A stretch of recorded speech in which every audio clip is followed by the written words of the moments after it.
Imagine a giant invisible spiderweb connecting everything and everyone. This web is what we call a network. Each point on the web is a node.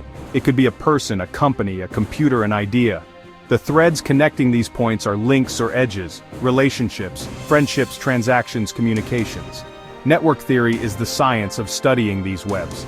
It helps us understand how things are connected, how information or influence spreads, why certain nodes become far more important than others. It's not just about who you know, but how those connections are structured and layered across the entire system.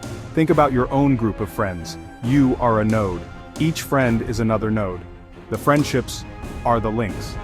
Some of your friends might know each other, creating a small, dense cluster. Others might connect you to entirely different groups, acting as a bridge to new people and information. Now let's apply this thinking to the often bewildering world of high-end art. Why does one canvas, seemingly just paint and fabric, sell for $50 million while another, perhaps just as skillfully executed, struggles to sell for a few thousand? The answer lies not just within the frame but in the vast network surrounding the artwork. An artwork is a node. Its value is profoundly influenced by the other nodes it is connected to. The artist, the gallery that represents them, the prestigious museums that exhibit their work, the influential critics who write about them, and the wealthy collectors who purchase their pieces. Each connection adds a layer of validation and prestige. Consider an emerging artist. Initially, their network is small, perhaps just local buyers and a small gallery. But if a highly respected collector, a superhub in the art world network, purchases one of their pieces, a powerful link is forged. This single transaction signals to other collectors, galleries, and critics that this artist is worthy of attention.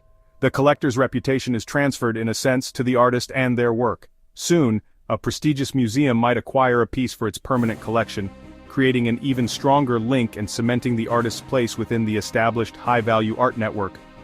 Our central hypothesis, therefore, is this: the market price of an artwork correlates more strongly with the density and prestige of its network connections than with its standalone aesthetic or technical qualities.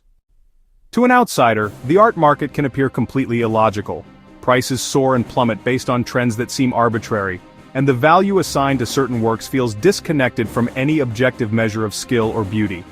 However, when viewed through the lens of network theory, this apparent chaos begins to look more like a predictable system of social and economic signaling. The art market is not primarily a market for status consensus social connection. A buyer of a Jean-Michel Basquiat painting is not just acquiring paint on a canvas, they are acquiring a node that connects them directly to a specific history, a cultural movement, an elite group of other owners. Think of it like the world of scientific citations. A new scientific paper gains authority not just from its own brilliant findings, but from being cited by other important papers, especially those published in top-tier journals like Nature, Science. In the art world, a gallery exhibition, a museum acquisition, a purchase by a famous collector are the equivalent of these prestigious citations. They are public acts of validation from established, influential nodes. This consensus-building process creates a feedback loop. The more an artist is validated by the network, the more valuable their work becomes, which in turn attracts even more validation from other high-status nodes. This is why the story, or provenance, of an artwork is so incredibly important. A painting once owned by a Rockefeller, featured in a landmark exhibition at the Venice Biennale, carries its network history with it. This history is a documented trail of prestigious connections, each one adding a layer of desirability and consequently, monetary value. The market is not irrational, it is simply operating on a different logic, one where an object's social and cultural biography is a primary driver of its price. The artwork functions as a token of entry into an exclusive club, and the price is the membership fee. This dynamic explains why who you know is often more important than what you create. An artist with mediocre talent but exceptional connections to influential curators and collectors may see their career and prices skyrocket. Meanwhile, a more technically skilled but isolated artist may struggle for recognition. The market rewards not just the creation of art but the successful navigation of its complex social network. It is a system where value is socially constructed and reinforced by a web of trusted relationships, making the market seem opaque and illogical to those who are not connected to its central hubs of influence. So, what can an aspiring artist learn from network theory? Key takeaway: building a career equals building a network and honing craft in the studio. Don't think of yourself only as a creator. Think of yourself as a strategic node seeking connections. Not about sacrificing integrity. It's about active participation in the art ecosystem. Attend gallery openings. Engage with other artists. Apply for residencies. Submit to curated shows. Each action creates a new link in your network. Identify and connect with bridge nodes. Example: a curator who links emerging local artists and established international galleries. Collaborate across different disciplines. Collaborate across cultural backgrounds. These collaborations create novel pathways and draw attention from previously disconnected collectors and critics. Build bridges. Don't stay in a comfortable clique. Document and publicize your connections. This is modern provenance.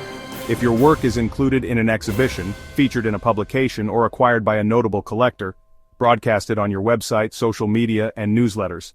That reinforces your network position and signals growing importance to others. In a market driven by social consensus, perception is reality. Managing and communicating your web shapes the narrative.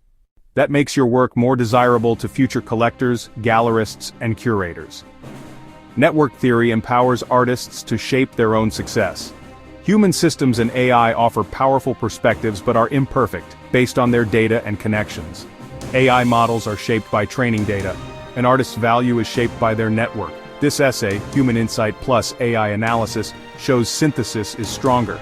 This content provided by LaProve.com, leader in cactus and agave prebiotic wellness.